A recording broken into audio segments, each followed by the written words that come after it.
name is Helene and I'm here today to talk about seasonal books. Seasonal books are books that take place in a specific season and you can't read them in that season. I personally like doing that because I feel like it enhances the story and it makes it even better. But obviously you decide whether you want to read the books I'm going to show you in that season or at any other time during the year. Basically what I want to do today is to show you some books that I feel are seasonal and that I like reading in their seasons and rereading. By the way, I'm wearing my scarf today because it is autumn and autumn is perfect for wearing these comfy nice scarves. So here we go. So let's start with autumn, just because we are in autumn right now.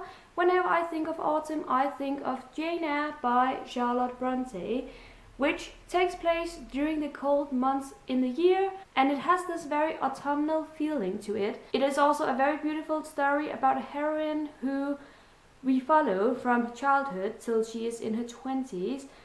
One of my absolute favorite classics. I like to reread this book during autumn just because I feel like, as I said, it enhances the reading experience, and I promise you that this book is perfect for this time of the year, especially if you could read it when it is very dark outside, very windy. This book is perfect for that. I have also found Gillian Flynn's books because she writes books with a very mysterious plot in them.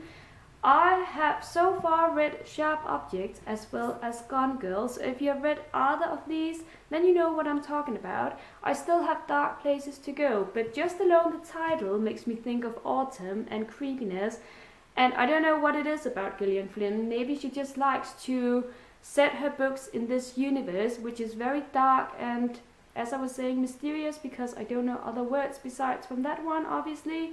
But yeah, she's just a great author for this time of the year. In autumn we also have October, which is, as you know, known for Halloween. So what other time to pick up The Picture of Dorian Gray by Oscar Wilde.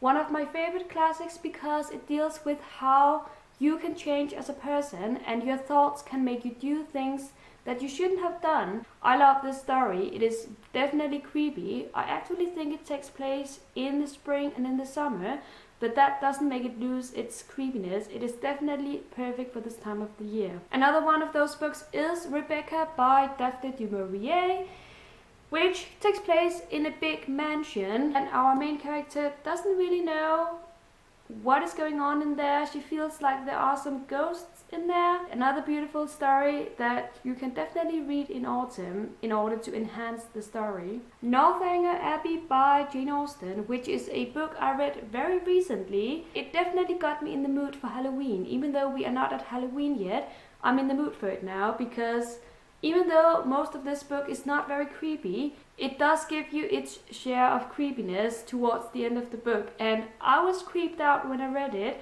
I loved it, and as I was saying, it got me in the mood for Halloween. Last but not least, for October, we also have our well-known Stephen King, who is an author that likes to write creepy stories. He's known for it, and he is brilliant at it. I've actually only read 2, maybe 3 of his books, so I cannot give you too many recommendations from him. But definitely check him out if you want to read something from a modern author who is very creepy as well. I feel like I keep saying creepy, but that's because I don't know enough synonyms for creepy. Let me know in the comments if you have any synonyms. I would like to know. But then we arrive at my favorite time of the year, which is Christmas. And I do have some books that I like to take out and read again during Christmas. I mean, I like to reread my books with a couple of years in between so that I won't remember too much of it. But still, these books are excellent for this time of the year. First, we have one of my favorite books of all time, and that is The Catcher in the Rye by J.D. Salinger.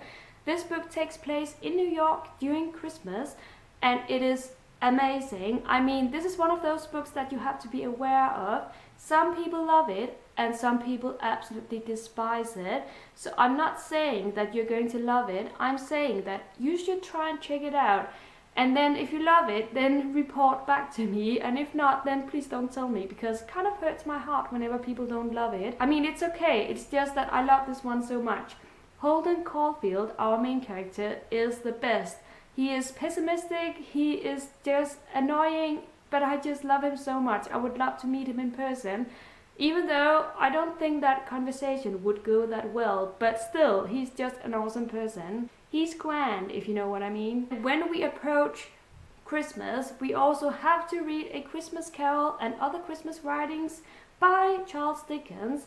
Last Christmas I read all of the book, but I think that this Christmas I might just read A Christmas Carol because it was excellent. I could feel the snow under my feet. I could feel the cold in my bones when I read this book, because that's how good Charles Dickens is at creating stories that drag you in and make you feel like you are there. Snow Child by Ewan Ivey, which takes place in Alaska, which is obviously a very cold state. So it has a lot of snow in it, it has a snow child, and it has a couple that lives in Alaska and who cannot have children, which they are very sad about. I'm not going to give away too much of the plot, but definitely this is a beautiful story that will take your breath away. At least it did to me, and it is perfect to read during Christmas. I did last year and I fell in love with it immediately. And the last book for Christmas that I would like to recommend is Little Women by Louisa May Alcott.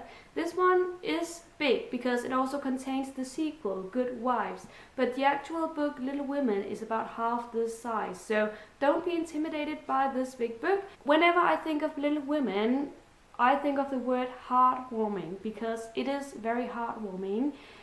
It starts during Christmas Day at a family with 4 little girls and their mother. Their father is a soldier in the Civil War, so he is not at home, obviously. And then we move on from there and we follow these girls during a year as they grow up and become independent women. I love this book and you must read it, at least at some point in your life. Whether it's during Christmas or not, I don't care, you just have to read it.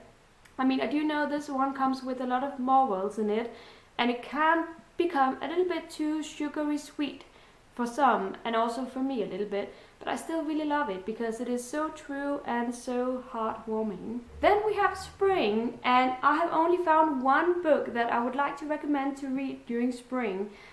I mean, there are lots of other books for that time of the year, but the one I could come up with is Pride and Prejudice by Jane Austen, which takes place in spring, if I'm not mistaken. I don't know, maybe it's just in my head that it does, but it's definitely worth a read during spring because it's about new chances, it's about love.